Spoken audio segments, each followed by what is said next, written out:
So welcome back. This was a song called Dreamhouse, and it's been sung by Steve Poltz.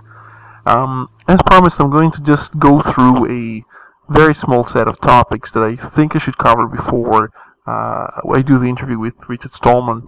I'm going to have a few questions to you, mostly technical.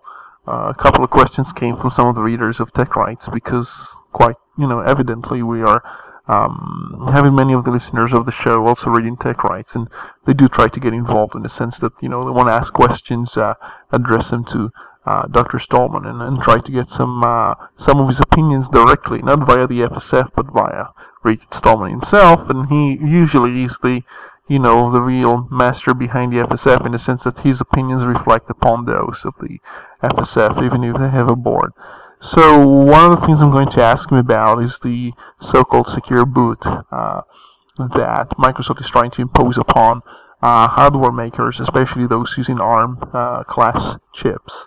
And it's an interesting topic because I've been writing about it since the beginning, owing to the fact it's got the freedom of the booting at stake. So one of the things we've always taken for granted is we can always install Linux and have the bootloader put our favorite distributions and just run it on any arbitrary, chipsets, provided that, that Linux is compiled for this architecture. So usually it's going to be Intel, 486, 586, whatever it is, and it's just going to run just fine. But now things are being more complicated because Microsoft wants to use some kind of trade constraints to pressure hardware manufacturers to put inside the chip some mechanism to ensure that the machine will only boot with some predefined sets of operating system, notably Windows. And of course, that's a major issue. If you bring people some boards that are only compatible with Windows, even at the hardware, even though the board's primary function of them is just process zeros and ones, they will have this, probably in Rome, they're going to have a bias that's going to be only friendly to Windows. In some cases, you can override that. If you're using an embedded chipset, you don't really have a menu for the bias, so there's no way to get around that, except for, cases where you can put your distribution in a list of so-called trusted, trusted operating system, whatever that means.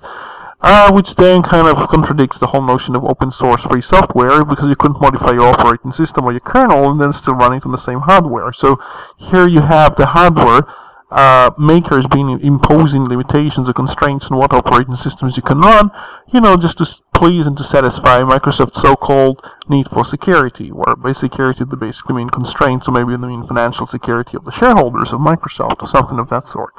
So that's a pretty major issue. There were two approaches taken so far, notably by Canonical, the company behind Ubuntu, and the Red Hat, different approaches that I will probably cover in a future show, maybe on the show with Richard Stallman. But the FSF itself is recommending different things. The FSFE has spoken about it. FSFE is the FSF Europe.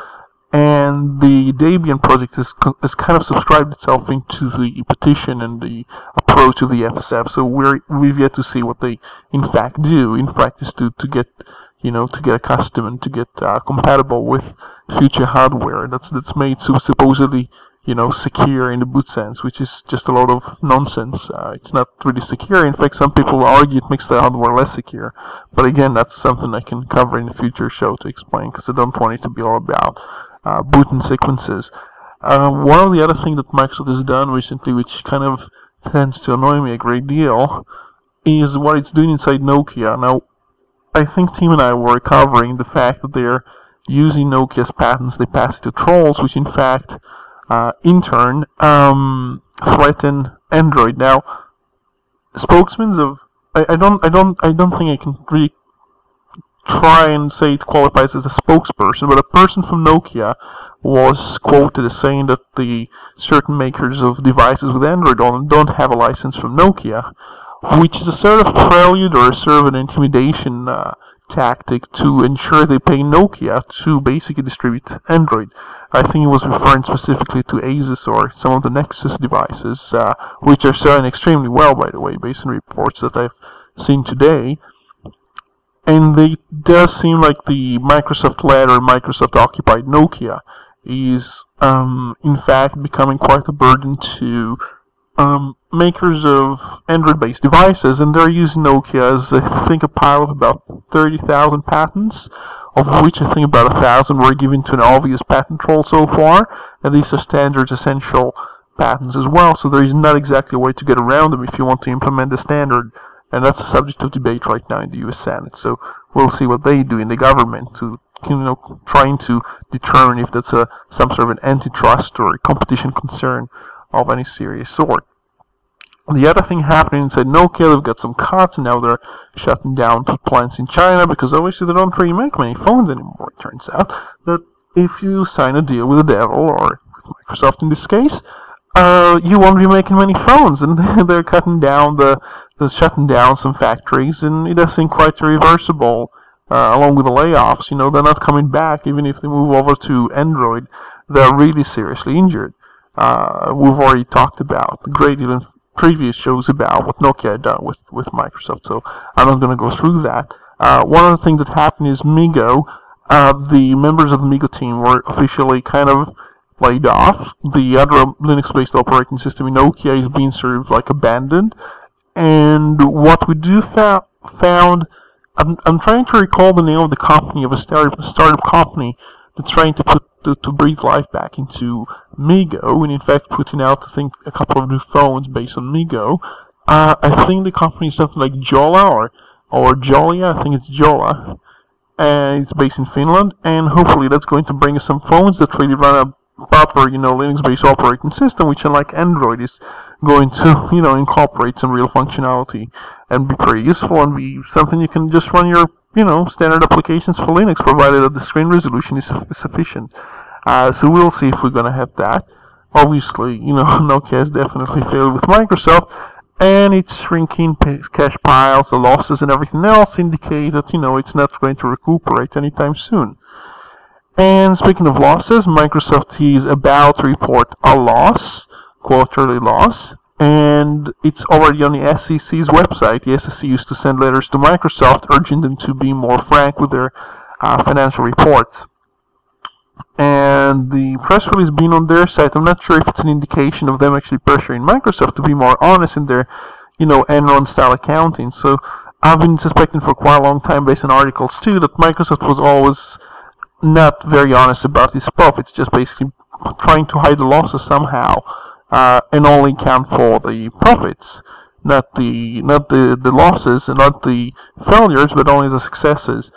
And this too, I suppose, is worth a sort of a separate section, or merits a whole show of its own, because it's something I've been investigating, researching, studying for, I think, since 2007, when I accumulated some articles, and I've got loads of posts about it. I think about 40 posts, full of evidence and supportive quotes, supportive data that basically shows Microsoft is not being honest with its accounting. It does require proof and evidence to show, so I'm not just going to throw some claims out there without backing them up with some quotes, and this is why I want to do a proper show about it, hopefully in the future. As for Apple, like I said before, they managed recently to ban, at least in the United States, some of their major rivals from Samsung. So some of the phones which rival in terms of features, in terms of functionality, and in terms of price, the iPhone, whatever it is, 4, 4S, or 5, is going to be at some stage. Apple found a way of trying to persuade judges, after faking evidence in Europe and so on and so forth. They managed to somehow persuade cops to, not cops yet, even though there is a satire saying they send out the cops now to try and confiscate devices sold, from Samsung. But what they do try and do is to get off the shelf right now. At least in the States, they try to get off the shelf several of the Samsung devices that sell the most, because Samsung, I think, is the only company close to rivaling Apple in terms of sales of phones and tablets and all that sort of stuff. The other companies are really struggling to make a profit, but they do try to enter the market of selling these devices. Consumer devices like the tablet and the phones, where you don't have much flexibility. It just comes as a sort of a package, as it is.